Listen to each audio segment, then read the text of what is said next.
Is that Chris?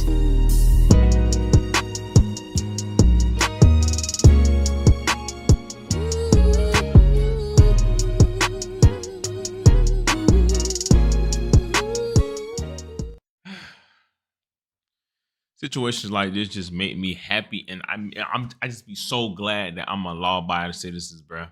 Like, this situation is so crazy, and this the one time I ain't gonna lie, I thought that maybe he had nothing to do with it, and this the internet just going too far and just pretty much putting their nose in something that they ain't got nothing to do with it. But now that they finally picked it up, and it's in 2025, you are cooked, brother, and that's on me, baby. Man, what is good, YouTube?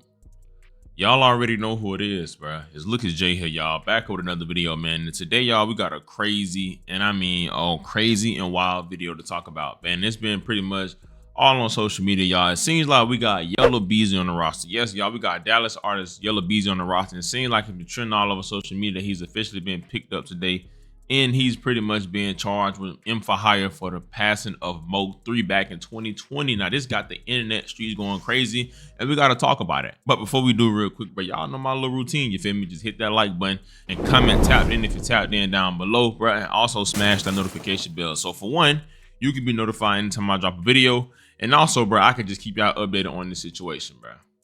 Now, as I said, bro, we got Yella Beezy on the roster. Yes, y'all know Mr. That's On Me, baby. Pretty much it's trending all over social media after he's officially been charged with capital M in connection to the 2020 passing of Mo3. Now, if y'all don't know what's going on, sadly, back in 2020, November 2020 to be exact, Mo3 was shot and killed, chased down and ran down on the highway, and two guys were picked up for the situation. Now, it was a guy that goes by name like Keyone White, and I forgot the other guy name.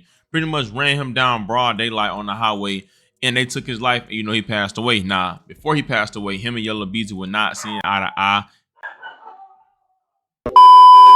Now, I ain't gonna lie, it seemed like every other day Mo3 was on social media going at Yella Beezy or going at Trap Boy Freddy and just making fun of him getting popped when Yella Beezy got popped, and they were just going back and forth. Now, things got ugly and he lost his life. Now, today it has been released and it's been put out on social media, and as y'all see, y'all can see that he's been charged in connection to the passing. Now, as y'all see, it says the state of Texas versus Marquise Conway, which is Yella Beezy's real name, and it says in the name and by the authority of the state of Texas.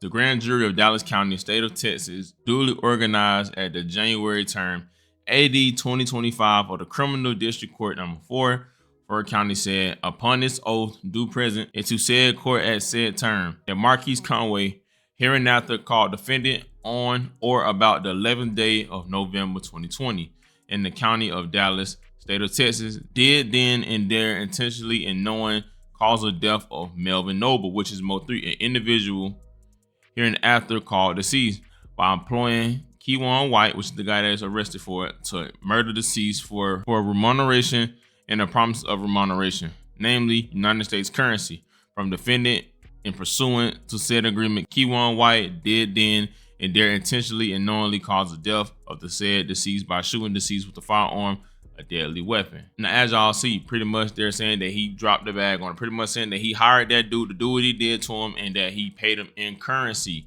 Now, this is crazy. Now, what crazy thing about this is I remember when the whole situation went down, he was one of the first guys to say that he had nothing to do with that. He didn't even really speak on Mo3. I think the first time I heard him speak on Mo3 was, I think, last year in the interview with Say Cheese, and he said he had nothing to do with that, and he even said he never even paid attention to Mo3. He never had a problem with him. Mo3 just used to always say stuff to him on social media. I seen it was like three, four video, dude. Like, I told my label about that the other day. Like, stop attaching me to that.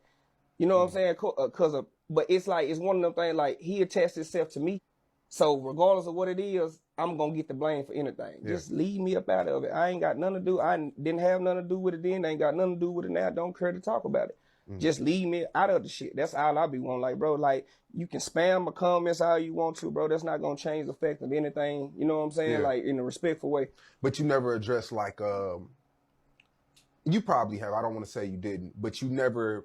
I don't think you've ever, like, addressed, like, your feelings toward the situation, like apologizing to family members or giving your condolences out, or like you didn't say anything. Yeah. And I feel like a lot of people pick on that narrative because you just went cold. Yeah, because I'm not I'm not saying you fell off. I'm just saying like even you stopped releasing this. Like everything changed. The whole thing changed. It just I ain't gonna lie. That's why I tell people that I stopped releasing because I was getting out of situation with but at the same time, it happened at the same time, so it made it look like maybe he stopped recording music. I ain't never stopped recording music. Now I'm gonna keep it real with y'all. The Key One dude, I remember it was one point in time, transgender was even saying that, you know, like they was messing around. Not saying that meaning, I was just throwing it out there. Or I don't know if it was Key One, it was the light skinned nigga that looked crazy. Regardless, the whole situation was wild, and it had me thinking like, you know, he ain't had nothing to do with it, because the word around town was that it was about a female. You feel what I'm saying? And the dude had been watching him, and then he pretty much went to the wrong side of Dallas, and that's how they followed him, whatever the case may be. Come to find out, it was way deeper than that. Now, what's crazy and odd about all this is that Trap Boy Freddy, Yella, Beezy, Mo3 all were cool at one point in time, and to see it escalate to this situation is wild. But I always said one thing about life,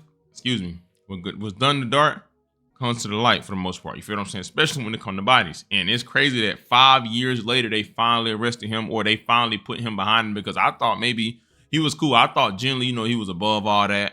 But people were saying that, you know, Mo3 had something to do with him getting hit up back in 2019 or whatever, where he almost lost his life. So that's just how I go, bro. Crazy situation, bro. He had a good run, but hey, you can run, but you can't hide, bro.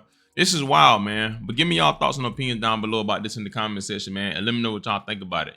Y'all already know who it is, bro. It's Look, it's Jay. Thank God for another day, man. Y'all be safe. I love y'all. Christ loves y'all so much more than I ever will. And yeah, bro. I'm out, man. When Mo3 was alive, you guys didn't get along much, right? Or am I wrong about that? You wrong.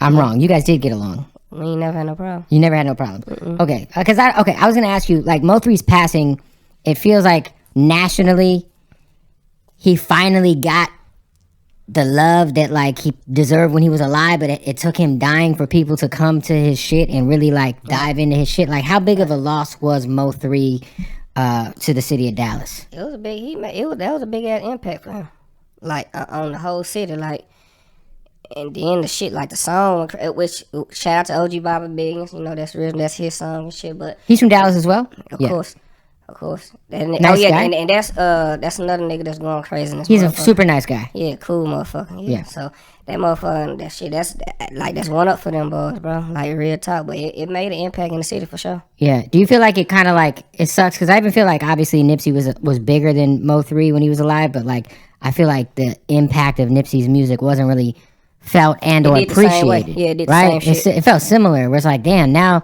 people like are really fucking with Nipsey that weren't even listening to his shit when he was alive. Thanks. You know what I mean? It sucks that like sometimes you gotta see somebody pass to really get the love and respect that they deserve in this rap shit. For sure. That's how that shit go, bro.